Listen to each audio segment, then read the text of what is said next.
your money. Come on. Don't muck around. Come on. Not enough. It's not enough. Come on, and the jewellery. Come on, let's have it. Let's have it. Yeah. Now, what do you want? What do you want? Return to Crouch End.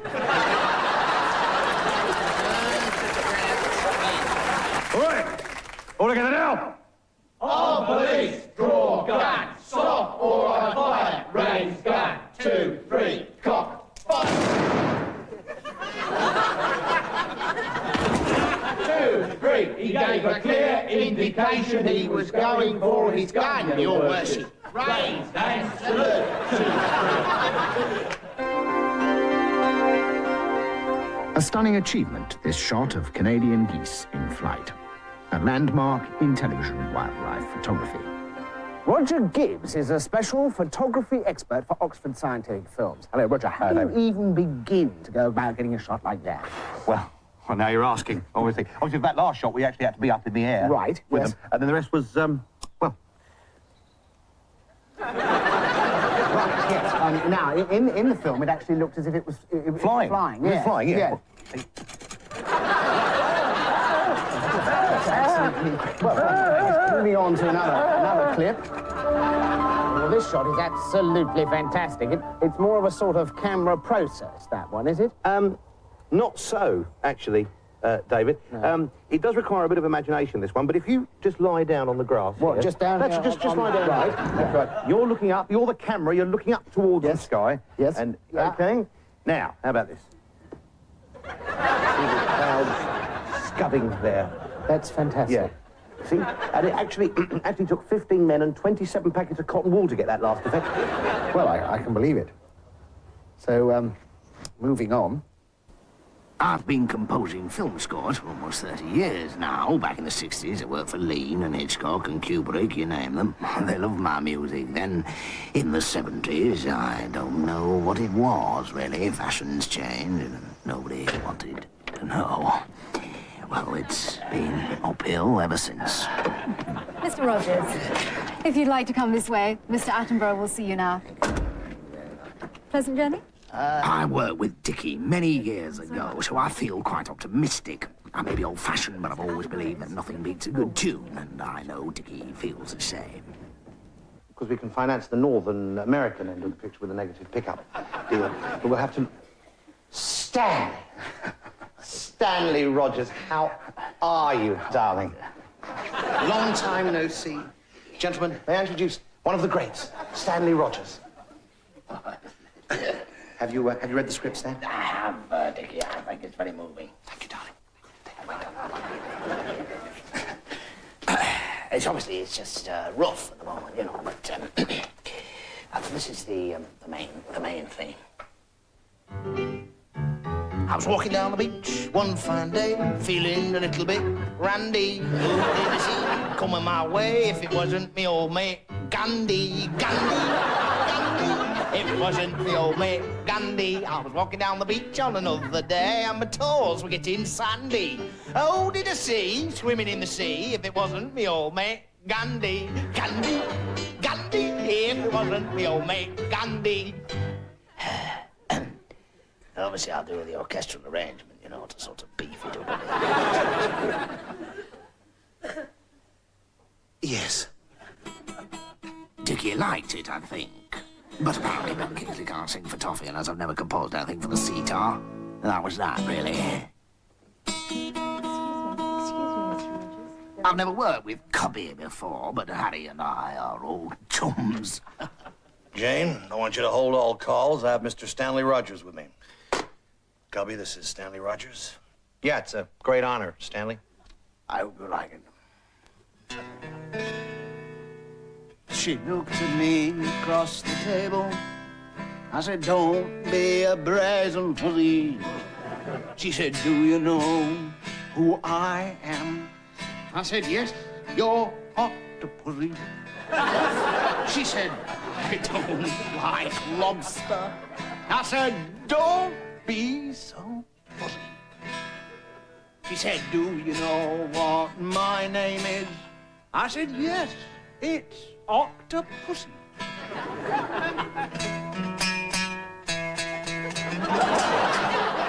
Jane, you can put all calls through. Mr. Rogers is leaving. So long, Stan. I was just a bit too modern for them, I think. They don't take risks, you see. They've worked with John Barry for too long. Still, that's their loss. I've never met Francis Ford Coppola before, but I've heard he's a bit of a tearaway. She said leave it till Monday. I said no. She said leave it till Tuesday. I said no. She said leave it till the end of the week. I said no go. 'Cause why put up till tomorrow what you can do today? I don't want to cause you no sorrow, but this I just have to say. You got to have your apocalypse now. Don't leave it till later. Have your apocalypse now. Don't be a procrastinator. I don't want to call you row. I don't want to lower the tone. So have your apocalypse now, and then we can all go home. You're hired.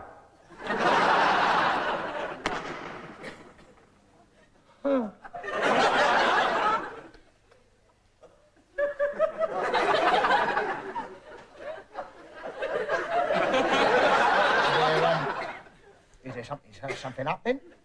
I've just been to see the quack. Oh dear, have you got your old trouble again? Yeah. Trying to starve off work? No, you don't understand, mate. I'm done for. I'm not much longer for this world. My number's up.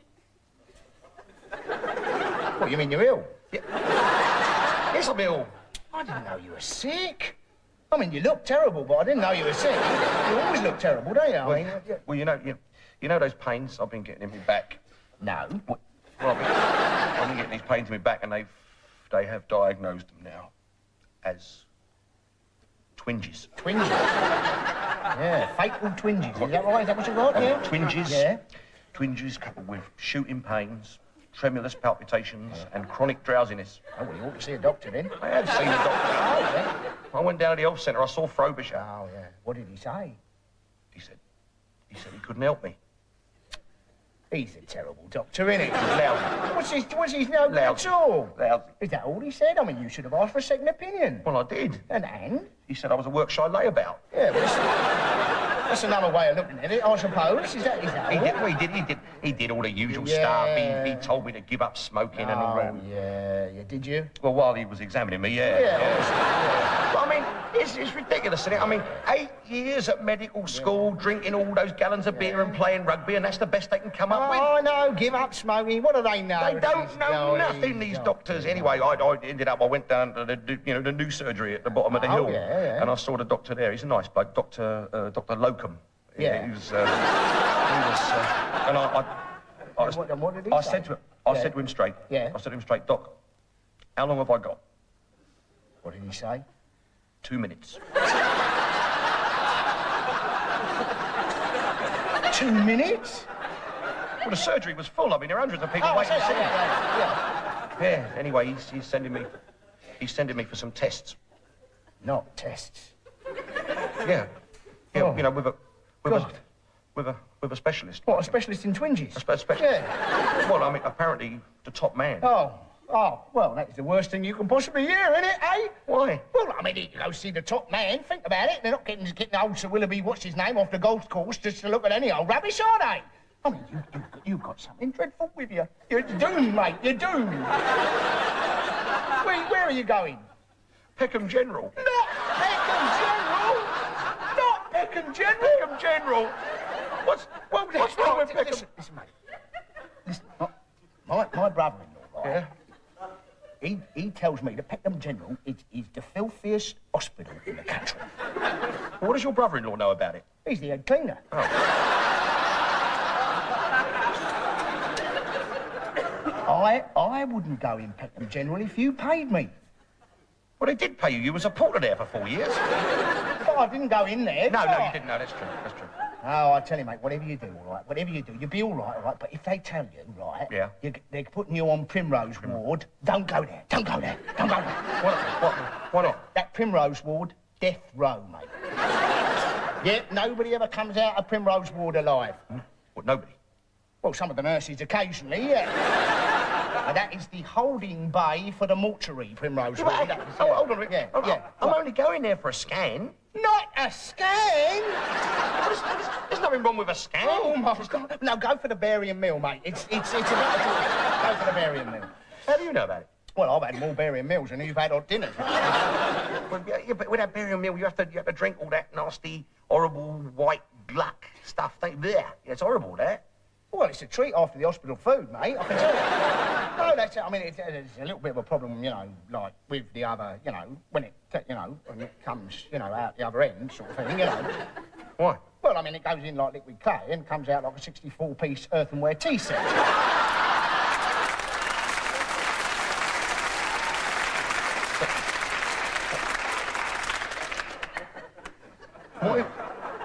What if you've got constipation? Well, then you've got an early Henry Moore on your hands, haven't you? What colour is the cat? Black and white. Black and white. And what colour is that? Black. Black. Moggy Cat by Sarah Jane Cornish. One day, Moggy Cat wakes up. What is he doing? He's yawning. Look. He's yawning. Can you yawn? A saucer of milk. Where's his saucer of milk? There. Yes. He's not drinking it. No. What's he doing? He's playing with the ball. Yes. He's playing with the ball, isn't he? Yes. Yeah.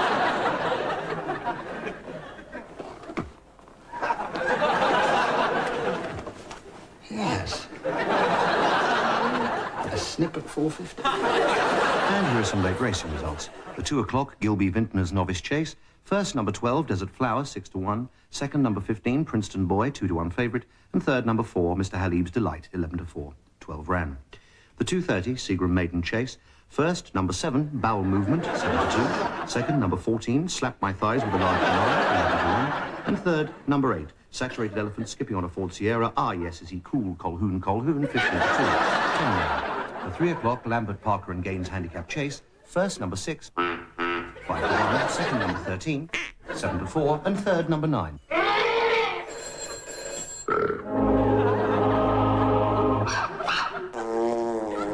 South, 2-1 favourite. Yes, thank you. So, gentlemen, your reactions to today's surprise result here in Sheffield? Well, we in the Conservative Party are absolutely delighted. It's a marvellous result for us. It's an overwhelming endorsement of our policies, of course, and a great victory. Yes, but you didn't win. Absolutely. And not much joy for Labour either. Oh, well, I can't agree there. I mean, obviously we didn't win, but it was a great victory for Labour, whereas for the Tories, it's absolutely catastrophic. Well, that's absolute nonsense. No, it's a You know. great morale booster for Labour. Victory with a capital V, a triumph for the Conservatives. For Labour. For the Conservatives. Gentlemen, thank you very much for your comments. And just to recap once more on this surprise result here in Sheffield, Dennis Taylor beat Steve Davis by 17 frames to 11. How does it work then, this tag? Just lets us know where you are. Make sure you don't stray too far from the flat. Get off. How does it do that then? Try it.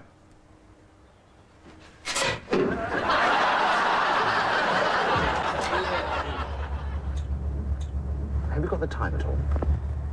What do you want to know the time for?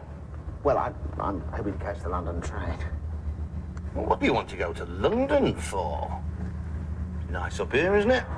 Oh, yes, yes. It's lovely. Just I happen to live in London, so I find it convenient to be there from time to time. I don't know. So is it possible to go a bit faster at all? Nobody ever got anywhere sooner by going faster. You're not in London now, you know. I don't think I will be at this rate.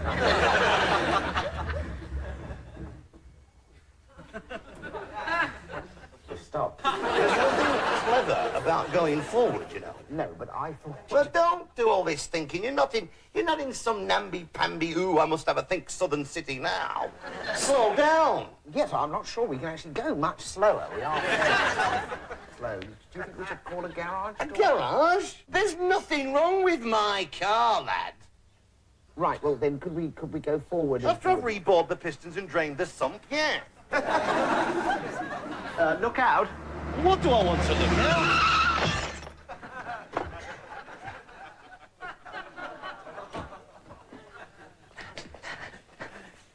Are you all right? Why shouldn't I be all right? Well, I've just been run over by a truck. It's only half a ton of Land Rover pinning me to the road, lad. Don't worry. You'll get your train. But you might die. So? Well, we're not in your, ooh, I want to go on living as long as I can, southern city now. A little bit of death never hurt anyone, Sonny Jim. Should we get an ambulance? What do we want to get an ambulance for? Well, he stopped breathing. There's more important things in life than breathing, lad. Go away! Why should I go away? We're just in here. Don't worry, you get your train. No, just go It's away, only in please. the station. It's not going anywhere. I'll come back here.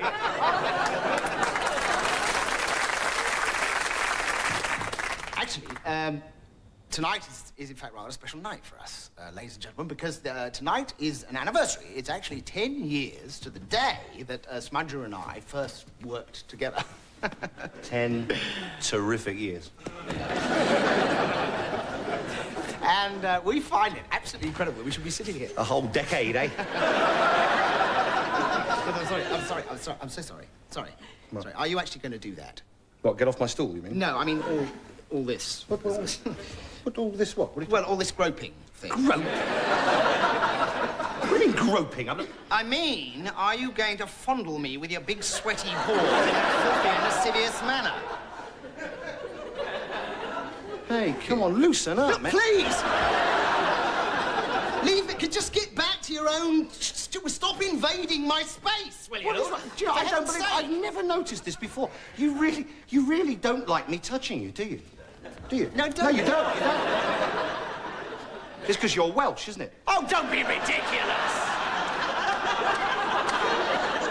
Sir, the Welsh are a very tactile nation. Well, what is it then? What is it? I mean, what, you don't like touching other men? No, it's not that. Well, No. what is it then? I just don't like touching you. Do you know something? Your whole life has been ruined by public school. Did you know that? It has. Sex to you means being chased around the dormitory by the older boys. Yes, it does. Being beaten across the bare buttocks by a prefect with a leather-bound copy of Winnie the Pooh. That's what that's your... Don't try and turn me on when I'm on the telly, Mel. Griff, this is an outdated hang-up. We're talking about touching someone in a friendly way. I mean, there's no social stigma attached to it. Frenchmen touch each other all the time. Yeah, I'm sure they do, yeah. Italian men hold hands. Well, why don't you work with Victor Spinetti, then? You are a positive knot of neurosis. I am not a knot of neuroses. Okay. Hold my hand. Come on, hold my hand. Come on, hold my hand.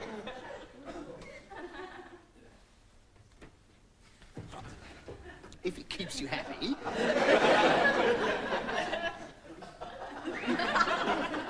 There you are. There. That's not so bad, is it?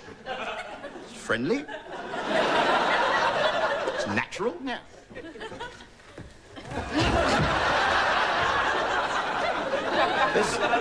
There's nothing sexual about touching, Griff. Well, I hope not. Actually, it's a bit like kissing.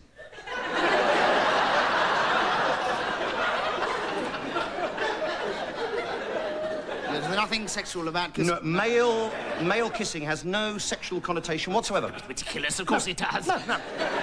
Actually, in primitive times, it actually started out as a way of passing food, you know, berries and the like, from one mouth to another after being carried long distances. Yeah. And it's the same with French kissing. Is it? That was just a way of finding out what your partner had for lunch. I see. There's nothing sexual about it at all. No. Shall I show you? No. Come on. You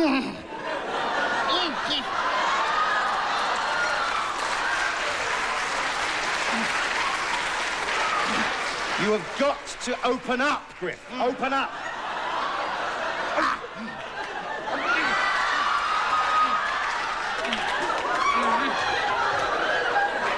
So.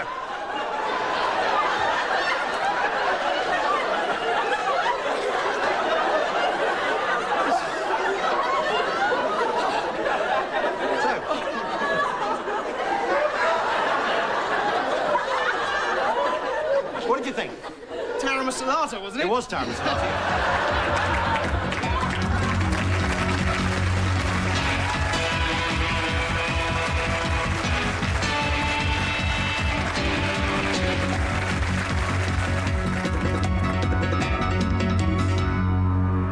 Our vests are Jean Paul Gaultier, and our caps are Ralph Lauren. We've got designer shoulder bags, and I'm sorry, but I haven't got a pen. Can I use your phone?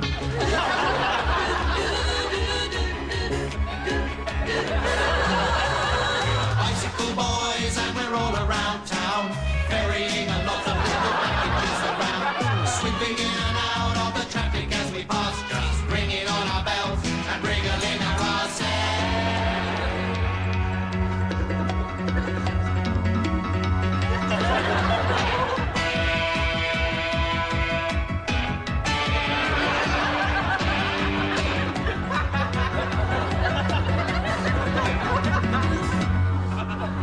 Anyway, you like it 20 minutes flat, faster than a meteor. But allow another hour on top of that for walking up to your front door. Can I use your B-Day?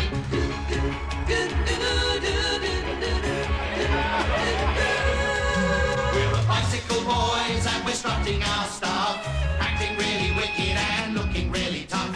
People on the pavement pointing at us, saying, there go the bike boys, life in the bus lane. Use your car. Life in the bus lane. Life in the bus lane. Life in the bus lane. Life in the bus lane. Life in the bus lane. Now, you see, the thing is, people nowadays, I mean, they don't know when they're really well off, do they? They don't. As long as you've got a roof over your head, eh? 3 square meals a day and a job of work to go to. Yeah, colour telly. Well, a couple of colour tellies and you're in clover, Sure. aren't you? Car in the garage, obviously. And another in the drive. And what more could a man possibly need? A couple of videos, Skelectric, 2 iPhones, 1 for kids, 3 dozen cameras, cell phone, mini bar, electric carving knife, and a portable CD player, and I am all right. That is all I need. Absolutely. Fitted kitchen and a huge dog and a whacking great penis, and I'm happy, Well, mate. it keeps the I'm wolves happy. from the door, doesn't it? Pack of wolves would be nice. Pack of wolves, lovely, Pack of yeah. wolves and a private zoo. Yeah, but you can only eat 1 private zoo a day. I mean, what more do you need? A grouse moor? Grouse moor would be nice, yeah. Perhaps one of those Louis XIV's bow-fronted bull commodes, you know, just sort of Well, it's not slung as if, it's about. not as if we're asking for tickets for Miss Saigon. No, they will have to go eventually, Obviously, But yeah. in the meantime, a collection of antique cars on permanent display in a 15th century tithe barn suffices. It's enough, isn't it? It's as good as a feast. Yes, well, you've got to have the feast. Well, you've got to have feasts, you've got to have banquets, you've got to have junkets, you've got to have treats, you've got to have blowouts. Of course you have, but it's perfectly adequate. Yes. What more could a man possibly want? A pay rise. Flight PD437, please make their way to departure gate 41.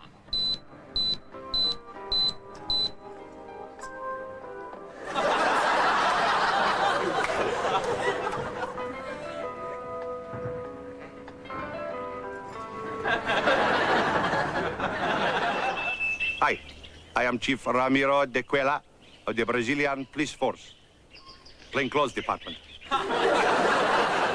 Rent boys, flagellation, pregnant secretaries bribing prostitutes. Why is it, gentlemen, that MPs indulge in so much irresponsible sexual activity? It's a tricky one, It is isn't it, indeed, George? that's I would say at the end of the day, when the chips are down, it's because it is so much bloody fun. Blood sports, and generally everything that involves. I mean, how can we justify?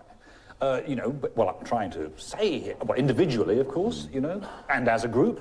I mean, I have to, you know, address what Or why?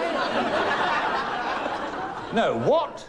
I mean, what do you think, Martin? If I can just butt in here for a moment. Well, yeah, I wish you would, Blood yeah. sports are inhuman, they're obscene. Oh, hang on a minute. Sorry, darling. No, with all due respect, you're talking through your fat arse. Surely. I mean, forgive me, but man has always been a hunter, hasn't he? I mean, ever since the first prehistoric man picked up his thorny cudgel and brought it smashing down on the head of the baby woolly mammoth. Well, the baby woolly mammoth has ceased to exist. We are not living in the Stone Age. We're talking about murder. Oh, murder. No, it's far too emotive. Well, one thing, Oscar Wilde has something very interesting to say about hunting. I can't remember what it is, but it's very funny. Yes. But I mean, surely, let me see. You see, there is one tribe that doesn't hunt at all. I mean, they don't. No, the Kiriani, they go down to the riverbank and they lay out little wicker baskets along that, and then they sing to the fish. There, you see, respect for nature, that's how it should be. Yes, but it doesn't work. I mean, they're extinct, the Kiriani, you see. They should have used dynamite like everybody else. Bring me a crocodile handbag and make it snappy. You see, the thing is, as far as I see it, the animals in the world, right, they're a larder. They're a larder provided by nature. Right. I had a larder. A bloody steering wouldn't work. No. I mean, please. Irene, now, just a minute. No, please. Now, hang on. Now, yes. Now, look, Irene, can I ask you a question, right? Because, look, I mean, you eat meat. Yes. Right, and you eat chicken. Yes. Yes, and you wear leather shoes. Yes. Yes, and you're a Scorpio.